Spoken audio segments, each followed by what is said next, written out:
And dun dun dun dun. Hello, welcome to Boo Snakes and More. I'm not your usual host of the day, so here's your normal host. I'm not. No. Good intro, right? I'm not. Over there, darling. And for more videos like this, watch my other house channel, A&A Snakes and Stuff. My youngest son's channel, He Needs Toys and Games, or my oldest son's channel, Little Chris 10, which is who started the video. Hi. I'm trying to figure out some. Some days it feels like there are as many superhero comics as there are stars in the sky. On the bright side, this means there are plenty of stories for fans to dive into. From classic superhero tales to surprising takes. Some superhero comics are written by celebrities, There's 10 of them. You gotta say and the many two you want. fans may The not 5 you want. have even realized it. Many celebrities who have written a superhero story enjoy the one-off nature of comics, writing a single issue here and there. Ow, clawing my boobie. Was that in the thing or No. Other celebrities went all out, diving into the industry with both hands and significantly adding to the lore. Either way, the fans win. These comics can involve fan favorite superheroes or establish a new hero. Number 10, Batman the Weirding Gyra. Gyra. It's Gyra. Kevin Smith has been invested in comic and geek culture for years. As the director of Clerks, many fans would argue that he gets it. He even runs a pop culture podcast, delightfully called Fat Man on Batman. Readers who are hoping to learn more about Kevin Smith's adventures, you're not putting your butt in my face, in the comic book world, absolutely have to give it a listen. As a lover of comics, Kevin Smith has been involved with several projects, including Batman 66 meets the Green Hornet. He is also one of the minds behind Batman the Wiring genre, a 6-issue miniseries that follows the Dark Knight as he takes on a new old partner to get a handle on crime. Naturally, things don't go quite according to plan. Number 9, JLA. Welcome to the working week. Patton Oswalt is a treasure who has left a mark on countless fans. He is famous for his stand-up comedy, acting, and even his screenwriting. But he's also a comic book author. Patton Oswalt seems to enjoy the one-off and shorter forms of comics. But he isn't afraid of tracking an event attached to a long-running series or universe, such as with Serenity Farewell. This issue hit Firefly fans hard, as it gave a final and proper goodbye to a beloved character. Other projects Patton Oswalt has worked on include The Goon, Noir, and JLA, Welcome to the Working Week. The later is a one-shot that took the time to look at classic superheroes through a different lens. Welcoming to the Working Week is written from the perspective of an amateur writer who self-publishes a magazine about superheroes. 8, Mayhem. That's the one that one of the ones. Teresa Gibson's talent knows no bounds. He's more than a triple threat, as he's a famous R&B singer, author, actor, producer, and comic book author. A creative at heart, he felt compelled to create a limited issue superhero series. Therese Gibson's Mayhem released in 2009, and it has a look and feel that would be familiar with any vigilante fan. The story follows Danette, a vigilante in a red mask who puts his life on the line to keep Los Angeles safe. Unlike a certain bat-themed character, Mayhem refuses to pull his punches.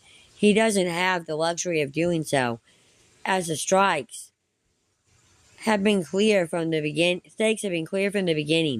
Working alongside Donette is Marlies, the perfect counterbalance to this dark hero. Number 7, Superman, True Grit. How many generations have grown up with Monty Python? Regardless of the number, it's safe to say that John Cleese is a legend. He's an actor, comedian, producer, songwriter, and comic book creator.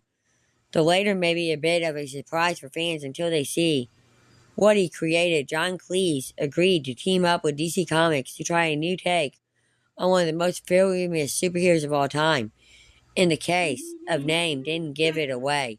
Superman, True Grit asked the very important question, what would it have been like if Superman had landed in the English countryside instead of an American farm?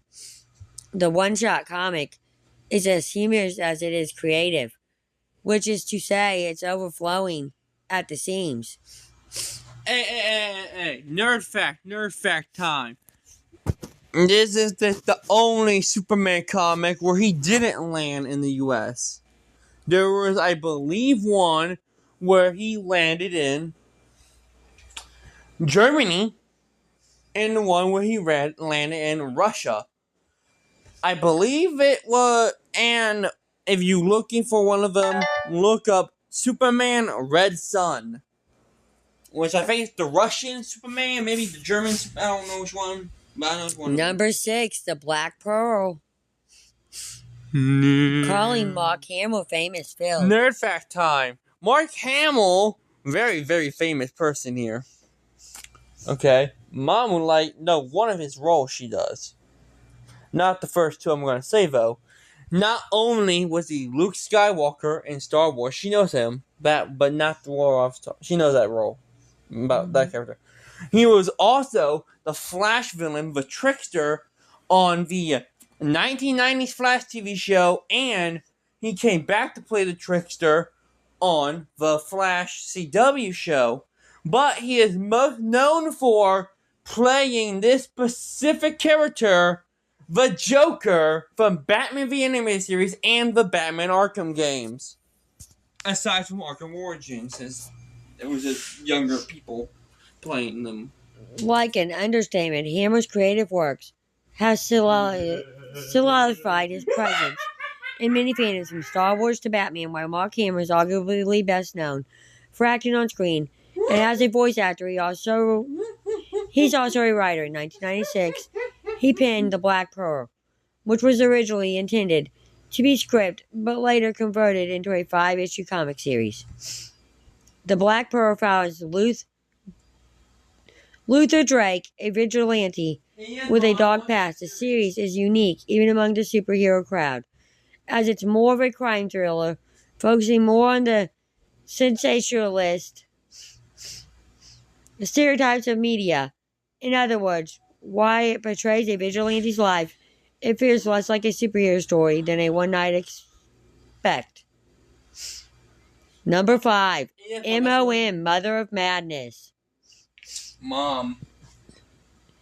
Just say Emma Mom. Clark made waves with her introduction as the Mother of Dragons, famous for her role as Desiree Trigonian. Emma Clark has a growing list of noteworthy acting roles, appearing in Star Wars and Terminator franchises alike.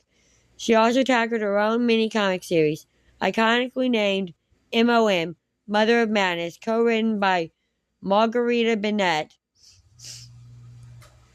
Mother of Madness follows Maya, a single mother juggling 2 jobs. During the day, Maya is an overworked weather scientist. At night, she's a superhero more similar to Deadpool than not. Whenever she isn't working or kicking butt, Maya is at home being a loving mother. It should be an impossible balance, yet it quickly grows into a full-fledged story. It's a must-read for fans looking for a more unique twist on an already chaotic character. Number 4, Daredevil, Guardian Devil. Which is one of the ones I want. Sometimes a celebrity is such a fan that they can't help but work for two of the biggest comic publishers. Kevin Smith has worked on Batman and helped pen a heavy-hitting Daredevil miniseries. The series consisted of 8 issues, with Smith working alongside Joe Quesada and Jimmy Palmiotti. This miniseries affected Daredevil's lore in the comics and in the Netflix adaptation. Daredevil, Guardian Devil forces Matt Murdock into Marduk. It's Murdock. Murdock. Murdock into the role of caretaker and protector after he finds an infant child, whom he believes will save the world. Other people believe the child to be more of like the Antichrist than a potential savior, Also, putting Daredevil's faith to the test. Many details and elements of the story made it into the 3rd season of Daredevil. Number 3, Deadpool. Brian Palosh is one of those talents who's worked across several industries. He's a famous American stand-up comedian, podcaster, and actor with memorable appearances in Mr. Show with Bob and David in The Big Bang Theory. Passion is also a musician. His first album was released in 2006. Naturally, Brian Passion is also a writer. He co-wrote The Last Christmas for Image Comics and later got an even bigger opportunity. Not content to write a one-off or miniseries event, Brian Palosh took the reins of Deadpool alongside Gary Duggan. Their run lasted from 2012 to 2015, totaling 45 issues. In other words, Palosh had a direct and lasting impact on one of the most unpredictable Marvel characters in the universe. Number 2, Spider-Man, The Short Halloween. Bill Hader is another creative who has worked across several industries, including acting, directing, and writing. He's also a famous comedian, to put it lightly. Meanwhile, Seth Meyers is an American comedian, host, writer, and podcaster. Thanks to SNL, seeing these two together is not unheard of. In 2009, they put their heads together to create a Spider-Man comic. The Amazing Spider-Man, The Short Halloween, is a more comical view of the web-slinger's adventures.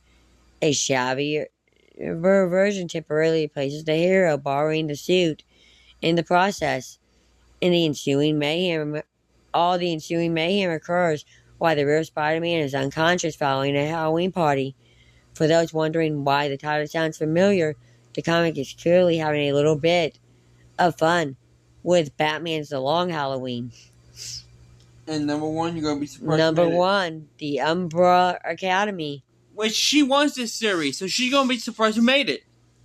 Thanks to the Netflix adaptation, even casual fans have heard of Umbrella Academy.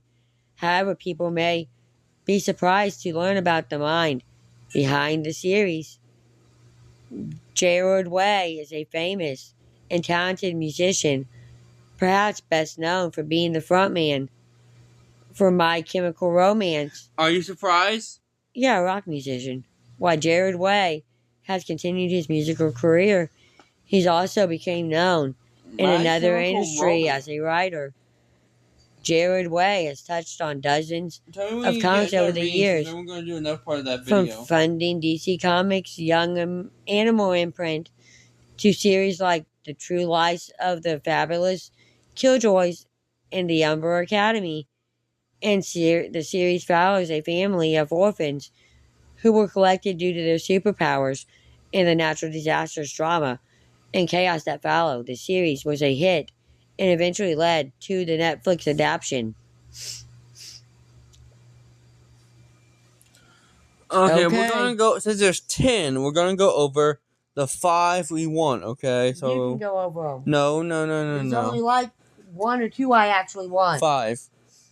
I want Batman, number 10, Batman the Wielding Gyro, how do you say it? Say that one. I would like J.O., but I don't really want the work week, so I want Mayhem.